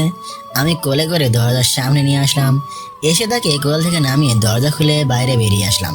কিরে, পালাচ্ছিস কেন? আসতাছি। আমি মাঠে এসে প্র্যাকটিস করে সন্ধ্যার দিকে বাড়িতে আসলাম। এসে দেখি মরিয়ম আর সুবর্ণার বোন রেডি হয়ে বসে আছে। আমি রুমে গিয়ে ফ্রেশ হয়ে নিলাম। সুবর্ণাও রেডি হলো। সুবর্ণা বলল, দেখ তো কেমন লাগছে। খুব সুন্দর। আমার একটুও ভালো লাগছে না, কেমন জানি ভয় করছে। ভয়ের কি আছে, আমি তো আছি। তুই কি আমার সাথে যাবি? না, তবে ফোনে কথা বলবে। ওকে, শোন, এখন বের হয়ে যেতে হবে। অফিসে মিটিং আছে একটা, মিটিং শেষ করে পরে বাসে উঠতে হবে। ওকে চলো বের হই। আর রান্না করা আছে, ফ্রিজে রাখা আছে, বের করে গরম করে খেয়ে নিস। ওকে। তোর জন্য কি আনবো? আমার জন্য কিছু আনা লাগবে না, আমি শুধু চাই তুমি আবার আমার কাছে ফিরে আসো। এই শোন না, শেষমেশ একটা কিস দিয়ে দেই। ওকে। আমি সুবর্ণাকে কাছে এনে তার ঠোঁটে কিস বসালাম।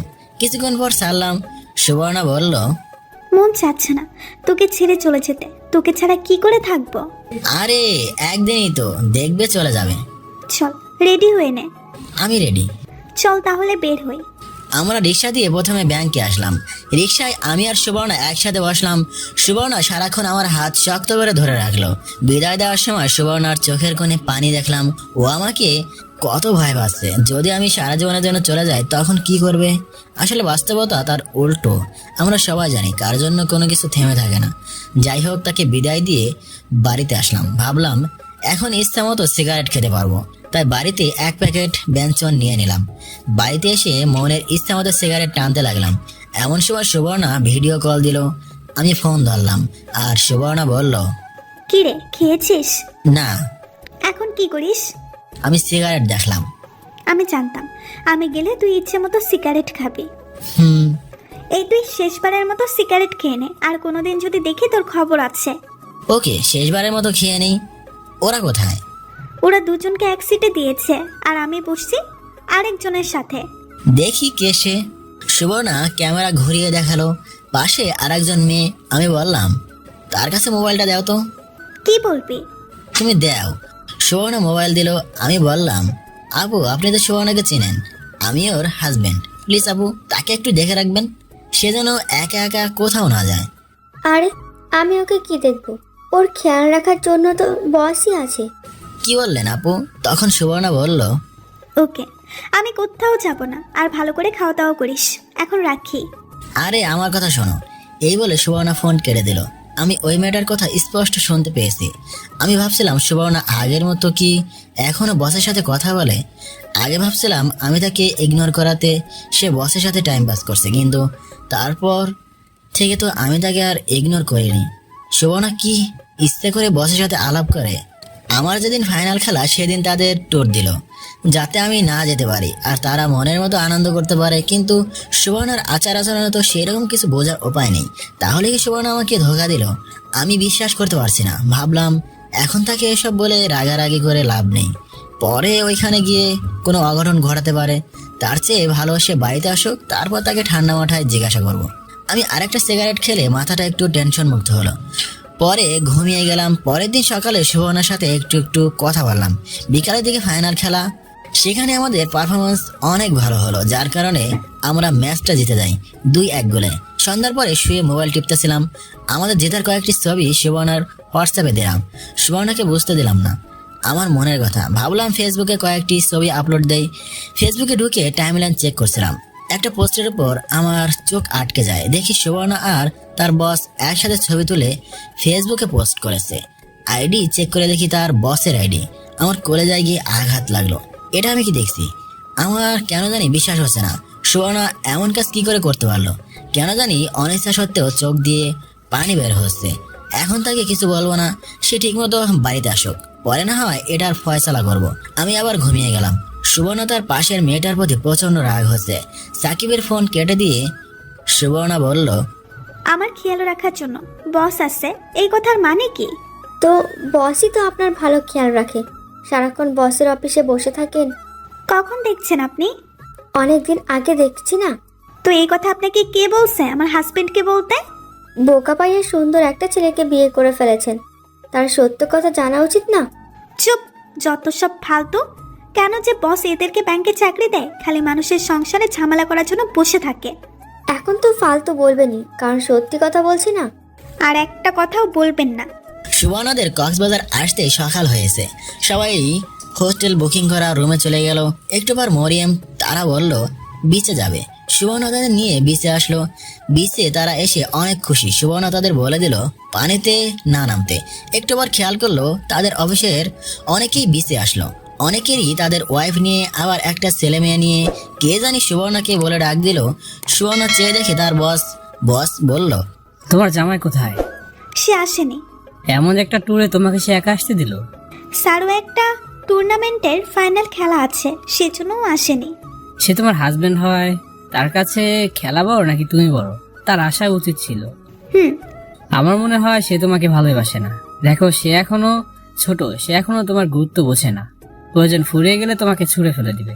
না স্যার, ও এমন না। চলো এদিকটায় যাই। হুম। চলো একটা ছবি তুলি।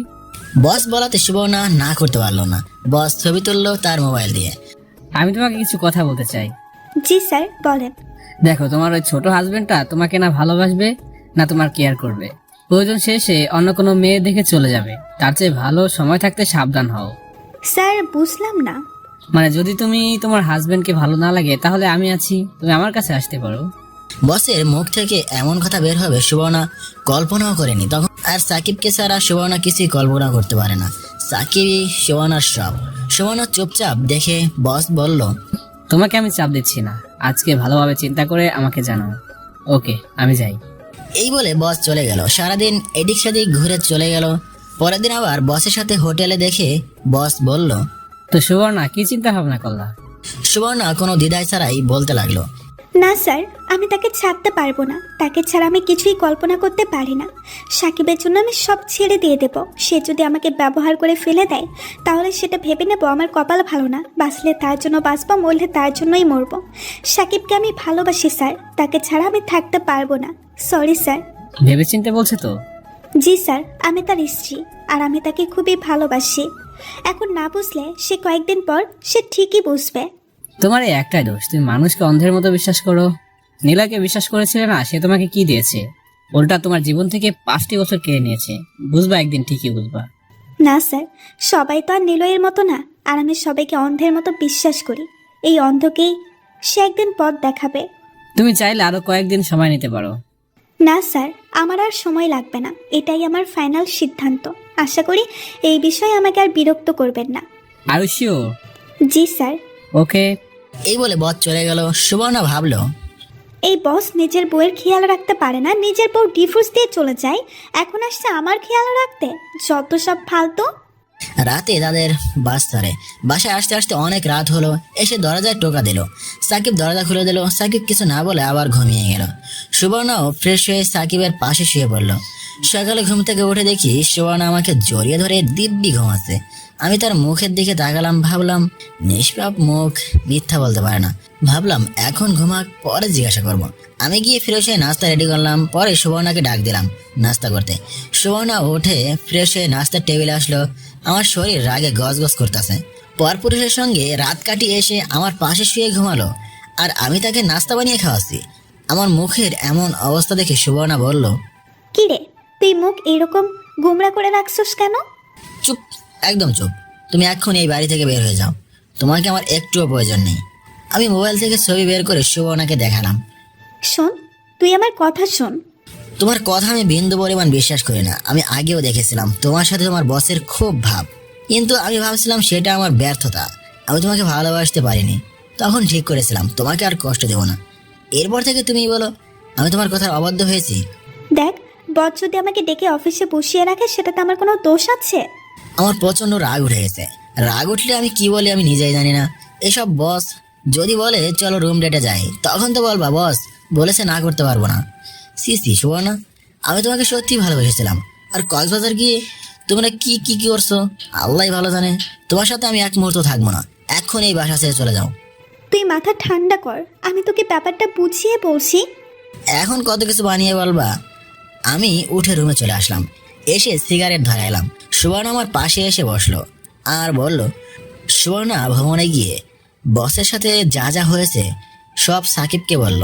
আর সাকিব বলল, একটা কথাও বিশ্বাস করি না আমি। সুবর্ণা আমাকে পেছন থেকে জড়িয়ে ধরলো আর বলল, আমি তোকে সত্যি বলছি, আমি তোকে অনেক ভালোবাসি। তোকে ছাড়া আমি বাঁচবো না। আমি সুবর্ণাকে আমার শরীর থেকে সারিয়ে নিলাম। বললাম, আমার শরীরে টাচ করবেন না, যত সব ফালতু কথা। তোমার প্রতি আমার ঘৃণা হচ্ছে। এতদিন আমি কার সাথেই থাকলাম। আমার এখন মনে হচ্ছে এসব তোমার আর বসের পরিকল্পনা ছিল। ট্যুরের ডেট তোমরা আমার ফাইনাল খেলার দিন দিয়েছো, যাতে আমি না যেতে পারি আর তোমরা গিয়ে ওইখানে এনজয় করতে পারো। আমি সত্যি বলছি, এরকম কিছু ছিল না। প্লিজ আমাকে বিশ্বাস কর। তোমার কোনো কথা আমি বিশ্বাস করি না। তুমি এক্ষুনি চলে যাও। তুমি আমাকে এতদিন ব্যবহার করেছো। আল্লাহর দোহাই লাগে, আমাকে বিশ্বাস কর সাকিব। এই বলে সুবর্ণা কাঁদতে লাগলো আর আমি বললাম, তুমি এক্ষুনি বাড়ি থেকে চলে যাও। সুবর্ণা কেঁদে বলতে লাগলো, প্লিজ সাকিব, আমাকে বের করে দিস না। তুই আমাকে মার বক, যেটা করতে মন চাই কর। প্লিজ আমাকে বের করে দিস না, তোর পায়ে পড়ি। তোকে ছাড়া আমি বাঁচবো না। হয় তুমি থাকবে না হয় আমি থাকবো। এমন কথা বলিস না। যদি আমার কোনো ভুল হয়ে থাকে আমাকে মাফ করে দে, আমাকে তাড়িয়ে দিস না। সুবর্ণা কাঁদতে কাঁদতে কাশতে লাগলো আর বলল, তুই যেভাবে বলবি সেভাবে চলবো। তুই বললে আমি চাকরি ছেড়ে দেব। এখন তো দরদ দেখানো লাগবে না, এখন আমার চোখের সামনে থেকে যাও। সুবর্ণ আমার চোখের সামনে থেকে চলে গেল। অন্য এক রুমে গিয়ে কাঁদতে লাগলো। আমি বাইরে যাবো বললাম, আমি বাইরে যাচ্ছি, এসে যেন তোমাকে আর না দেখতে পাই। এই বলে আমি বাইরে চলে আসলাম। আমার এক মনে বলতেছে সুবর্ণা সত্যি বলছে, আর এক মনে বলতেছে মিথ্যা বলছে, কারণ আমি আগেও দেখেছি বসের সাথে সুবর্ণাকে। তারপরে ওই মেয়েটা বলল, তারপর আবার ফেসবুকে ছবি পোস্ট, যদি কিছুই না দেখে তাহলে তার বস শুধু শুধু কেন ছবি পোস্ট করবে, আর সে কেন তার বসের সাথে ছবি তুলবে? বস বললেই হলো। না, আমার মাথা কাজ করছে না, আমি কিভাবে যাচাই করব? সুবর্ণা সত্যি বলছে, দূর কি করা হয়। এখন আপাতত সুবর্ণাকে একটু চাপ দিই, দেখি সে সত্যি কথা বলেনি। আমি একটু পর বাসায় গেলাম, দেখি সুবর্ণা এখনো কেঁদে চলেছে। আমি বললাম, না কেঁদে এখনই বাসা থেকে বের হও। আমি কোনো ভুল করিনি সাকিব, প্লিজ একটা বার বোঝার চেষ্টা কর। আচ্ছা আমার মুখ মিথ্যা বলছে, কিন্তু আমার ঠোঁট তো মিথ্যা বলছে না। এই ঠোঁট দিয়ে কত তোকে কিস করছি, সেসব কথা তোর একটুও মনে পড়ে না? আমি ভাবলাম সে তো ঠিকই বলেছে, তাকে কত মিস করেছি, একটিবার তো আমাকে ফিরিয়েও দিল না, উল্টা সে আমাকে কত কিস করেছে। এগুলো করার সময় আর দ্বিধা কাজ করেনি। সে হয়তো সত্যিই বলেছে, কিন্তু আমার বিশ্বাসই হচ্ছে না। না, আমাকে শিওর হতেই হবে, পরে আবার কোনো বিপদ হবে। আমি বললাম, এখন কত উস্তিরা দেওয়া, আর এক পুরুষের সাথে রাত কাটিয়ে এখন এখানে এসে যুক্তি দাও। সাকিব, তুই নিজের চোখে দেখছস? না, তাহলে শুধু শুধু কেন তুই আমাকে মিথ্যা অপবাদ দিচ্ছস? দেখো আমি একবারে বোকা না, একটু হলেও বুঝি। আচ্ছা আমাকে কি মাফ করে দেওয়া যায় না? তুমি যে অপরাধ করছো তার একমাত্র উপায় হচ্ছে তোমাকে ডিভোর্স দিয়ে দেওয়া। সাকিব, এমন কথা মুখে আনিস না। তোরে ছাড়া আমি কিছুই ভাবতে পারি না। যখন অন্য কোনো পুরুষের সঙ্গে যাও তখন আমার কথা মনে থাকে না? এবার কিন্তু বেশি বাড়াবাড়ি হয়ে যাচ্ছে। উচিত কথা বলছি না, বাড়াবাড়ি তো হবেই। তুমি কেমনে পারলে এমন কাজ করতে? সাকিব, সুবর্ণা এসে আমাকে চড় মেরে বসলো, দেখি তার চোখ লাল হয়ে গেছে। চড় মেরে আমাকে জড়িয়ে ধরলো, আমার বুকের উপর মাথা দিয়ে কাঁদতে লাগলো আর বলল, এমন কথা বলিস না। আমি আর সহ্য করতে পারছি না। আমি মরে যাব, আমি মরে যাব। যাও, তোমাকে আর কিছু বলবো না, তবুও তুমি আমাকে ছেড়ে দাও। এই বলে সেখান থেকে চলে আসলাম। ভাবলাম সুবর্ণা হয়তো সত্যি বলছে, কিন্তু আমার মন মেনেই নিচ্ছে না। এইভাবে 2 দিন চলে গেল। এই 2 দিনে সে পানি ছাড়া কিছুই খায় নাই। তার লম্বা চুলগুলো এলোমেলো হয়ে গেছে, কাঁদতে কাঁদতে চোখের নিচে কালো হয়ে গেছে। সে বাড়ির এক কোনায় এভাবে পাগলের মতো বসে রয়েছে। সেইখানে দেখে আমিও খাইনি, তবে বাইরে থেকে হালকা নাস্তা করছি। আমি ভাবলাম এভাবে আর চলে না, কিছু একটা করতেই হবে। তাই করলাম সুবর্ণা আর বসের সাথে দেখা করব, দেখি গিয়ে বস কি বলে। বাইরে বের হওয়ার সময় দেখি সুবর্ণা এখনো সেখানেই বসে আছে। তার এমন অবস্থা দেখে নিজেরই তার থেকে বেশি খারাপ লাগছে। আমি কাছে গিয়ে সুবর্ণার হাত ধরলাম। আমার হাত ধরবি না, আমি তোর কেউ না। যা, যেখানে মনে চাই যা। আমি সুবর্ণাকে দাঁড় করিয়ে বুকে টেনে নিলাম। সুবর্ণা বলল, ছাড় আমাকে, ছাড়। আমার তোকে একটুও ভালো লাগে না, আমাকে ছেড়ে চলে যা। ওকে, চলে যাচ্ছি। এই বলে আমি বাইরে চলে আসলাম। ভাবলাম সে হয়তো একটু অভিমান করেছে। আমি প্রথমে ব্যাংকে গেলাম, ভাগ্যের জোরে বসকে পেয়ে গেলাম, কিন্তু তার একটা মিটিং আছে। মিটিং শেষ করতে অনেকক্ষণ লাগলো। মিটিং শেষ, তার অফিসে গিয়ে বসলো। আমি গেলাম তার অফিসে। অফিসের ভিতরে গিয়ে সালাম দিলাম। কেমন আছেন? ভালো, কে আপনি? আপনাকে তো চিনলাম না। আমি সাকিব, আপনার ব্যাংকের কর্মচারীর সুবর্ণার হাজব্যান্ড। ও মিস্টার সাকিব, বসেন বসেন। ধন্যবাদ। তো আপনাদের কেমন চলছে? জি ভাই, ভালো। ভাই, আপনাকে কিছু জিজ্ঞাসা করার জন্য আসছি। বলেন। আমি ওই দিন ফেসবুকে দেখলাম আপনি আর সুবর্ণার ছবি তুলে ফেসবুকে একটা পোস্ট করেছেন। আপনি কারণটা জানতে পারি? আসলে এটা আমার ভুল ছিল। এর একদিন পরে আমি ছবি ডিলিট করে দিয়েছি। আসলে ভাই, আপনার ওয়াইফকে আমার ভালো লাগতো, তাই তার কাছে প্রস্তাব দিয়েছিলাম, কিন্তু সে আমাকে না করে দিয়েছিল। কি বলছেন ভাই, একটু বলতে পারবেন? সুবর্ণা যা যা বলছিল ঠিক তাই বললো, আর শেষমেশ বলল, ভাই আপনি অনেক লাকি, সুবর্ণার মতো একটা বউ পেয়েছেন। তাকে কষ্ট দেওয়া আপনার মোটেও ঠিক নয়। জি ভাই, তাহলে আমি যাই। প্লিজ 1 কাপ কফি খেয়ে যান। আরেকদিন ভাই। এই বলে আমি বাসায় চলে আসলাম। এসে পুরো ঘর সুবর্ণাকে খুঁজলাম, কোথাও নাই। আমার ভেতরে ভয় ঢুকে গেছে, কোথায় গেল? ঘরে ঢুকে দেখি মোবাইলে কাপড় চোপড় সব আছে, তাহলে গেল কোথায়? পাশের বাড়ির ছাদে গিয়ে দেখি সুবর্ণার বোন। আমি তাকে জিজ্ঞাসা করলাম, সুবর্ণা তোদের বাসায় গিয়েছে কিনা? সে বলল না। তাহলে কি আমাদের বাসার ছাদে? যাই, ছাদে যাই। এমন সময় সুবর্ণা ঘরে ঢুকলো। আমার যেন আত্মা ফিরে আসলো। সুবর্ণাকে দেখে বললাম, কোথায় গিয়েছিলে? তোরে বলতে যাবো কেন? আরে বলো না। না, বলবো না। সুবর্ণা আবার আগের জায়গায় গিয়ে চুপচাপ বসে রইল। তখন একেবারে পাগলির মতো লাগছিল। চুলগুলো এলোমেলো, ফোলা গাল, নাকে দুল নেই, কানে নেই, হাতেও নাই, যেমন একেবারে বিধবা হয়ে গিয়েছে। কোনায় বসে মাথা নিচু করে বসে রয়েছে। আমি দরজা লাগালাম, তার কাছে গেলাম, গিয়ে তার হাত ধরলাম। সুবর্ণা আমার হাত থেকে তার হাত ছুটিয়ে নিল। আমি তার 2 পা ধরে আর পিঠে ধরে পাজাগল করে কোলে তুলে নিলাম। সুবর্ণা আমাকে মারতে লাগলো আর বলতে লাগলো, ছাড় আমাকে কুত্তা, ছাড় আমাকে কুত্তা। তুই বেরিয়ে যা এই বাসা ছেড়ে। যাবো। না, এখন যা, তোর আর এই বাসায় জায়গা নেই। আমি সুবর্ণাকে আমার বিছানায় এনে ফেললাম। তখনও সে আমাকে মারতে লাগলো। আমি তার হাত 2টা ধরে তার ঠোঁটে আমার ঠোঁট লাগিয়ে দিলাম, কিন্তু সে কোনো রেসপন্সই করছে না। সুখে সুবর্ণার চোখ দিয়ে পানি বের হয়ে পড়লো। সেই সুখে সুবর্ণা এখন আমাকে কিস করেই চলেছে। আমি উঠে বাথরুমে যাব। সুবর্ণা বলল, কোথায় যাস? আমাকে নিয়ে যা। আমি সুবর্ণাকে কোলে করে বাথরুমে নিয়ে গেলাম। দুজনে একসাথে গোসল করে বের হলাম। আমি ব্যালকনিতে বসে গল্পের বই পড়তাছি। একটু পর সুবর্ণা বলল, খেয়ে যা। আমি সুবর্ণার দিকে অবাক হয়ে তাকিয়ে রইলাম। দেখি সুবর্ণা শাড়ি পরতেছে। শাড়ি পরলে তাকে যে এত সুন্দরী দেখাবে আগেই জানতাম না। যদি আগে জানতাম তাহলে সারাক্ষণ শাড়ি পরিয়েই রাখতাম। দুজনে একসাথে খাওয়া দাওয়া করলাম। সন্ধ্যার সময় বসে পড়তাছি। সুবর্ণা এসে বলল, আগামীকাল ব্যাংক খোলা। ব্যাংক খোলা যাবা, কিন্তু কিন্তু কি? বোরকা পরে মুখে নেকাব দিয়ে সাধারণ মহিলার মতো যাইবা। আর যদি তোমার বস অকারণে তোমাকে ব্যাংকে বসে আজে বাজে কথা বলে তাহলে আমাকে বলবা। সুবর্ণ আমাকে পেছন থেকে জড়িয়ে ধরে বলল, তুই যেভাবে বলবি সেভাবে যাব। লক্ষ্মী সোনা। রাতের খাবার খেয়ে যা, আজকে একটু আগে শুভ। ওকে। আমি আর সুবর্ণা একসাথে খাওয়া দাওয়া করলাম। খেয়ে সুবর্ণা বিছানায় শুয়ে পড়লো। আমি বই নিয়ে ঘাটাঘাটি করতেছি। একটু পর সুবর্ণা বলল, হয়েছে তো, এখন ঘুমা। আমি লাইট বন্ধ করে সুবর্ণার পাশে শুয়ে পড়লাম। সুবর্ণা আমাকে জড়িয়ে ধরলো। জড়িয়ে ধরে আমাকে কিস করা শুরু করলো। আমিও করতে থাকলাম। এভাবে অনেকক্ষণ চললো। দুজন শান্ত হয়ে জড়িয়ে ধরে শুয়ে রইলাম। আমিও বললাম, আমি তোমাকে অনেক কষ্ট দিয়েছি। আমার প্রতি তোমার কোনো রাগ আছে থাকলে বলো। তোর প্রতি আমার কোনো রাগ নেই। প্রতিদিন রাতে এই কিছুক্ষণের জন্য তোকে পাইলেই চলবে আমার, এতেই আমি খুশি। আর কিচ্ছু চাই না আমি। আমি তোমার জন্য সারাদিন রাত আছি। চল না, এখন একটা বেবি নেই। ওকে সুইট হার্ট। একটা কষ্ট আমার বুকে এখনো আছে। কিসের কষ্ট আমাকে বলো। আমার জীবন থেকে নিলয় 5টি বছর কেড়ে নিল। আমি কিছুই করতে পারলাম না। উল্টা সে এখন আনন্দে সংসার করছে। করুক তাতে আমার কি, তোমার কষ্ট দেখার জন্য তো আমি আছি। তুই চিন্তা ভাবনা করছস 5টি বছর সে আমার জীবন থেকে কেড়ে নিল। এমন যদি তোর সাথে হতো? এখন তুমি কি করতে চাচ্ছ? আমি এর প্রতিশোধ নিতে চাই। পাগল নাকি? শুধু শুধু ঝামেলার প্রয়োজন আছে? না, আমি এই মনটাকে একটু শান্তি দিতে চাই। বলো তুমি কি চাও? তোমার কোথায় শান্তি দরকার আমি দিব। না, আমি এর প্রতিশোধ নিবই। নিলয়কে দেখলেই আমার শরীরে কাঁটা দিয়ে ওঠে, সাথে তার বউকে দেখলে। বাদ দেও না, ওরা ওদের মতো, আমরা আমাদের মতো। না, তাই বুঝতে পারতেছস না? ওকে, তুমি কি চাও আমাকে খুলে বলো। আমি চাই তুই গিয়ে নিলয়কে বলবি তার বউ ভালো না, কলেজ লাইফে অনেক ছেলের সাথে ঘোরাঘুরি করছে, হ্যান ত্যান আচাইরা যত কিছু মনে চাই বানিয়ে বলবি।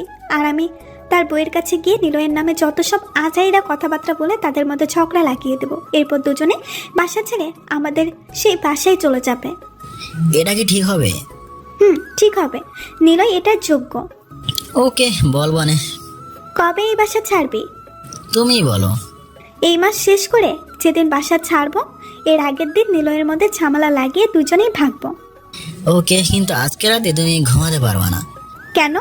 না না, আমার সত্যি ঘুমে ধরছে। রাখো তোমার ঘুম। এই বলে আমি সুবর্ণার উপর উঠে গেলাম, কিস করতে লাগলাম। ওই দিন রাতে সুবর্ণাকে ঘুমাতে পারে নাই আমার জ্বালায়। সকালে ঘুম থেকে উঠে আমাকে মারবে নাকি কাঁদবে, এই হাসবে, কিছুই বুঝতে পারতেছে না। অবশেষে আমাকে মারতে লাগলো। আমি তাকে কোলে তুলে নিলাম, নিয়ে তাকে দেওয়ালে ঠেস দিয়ে দাঁড়ালাম। আবার কিস করতে লাগলাম।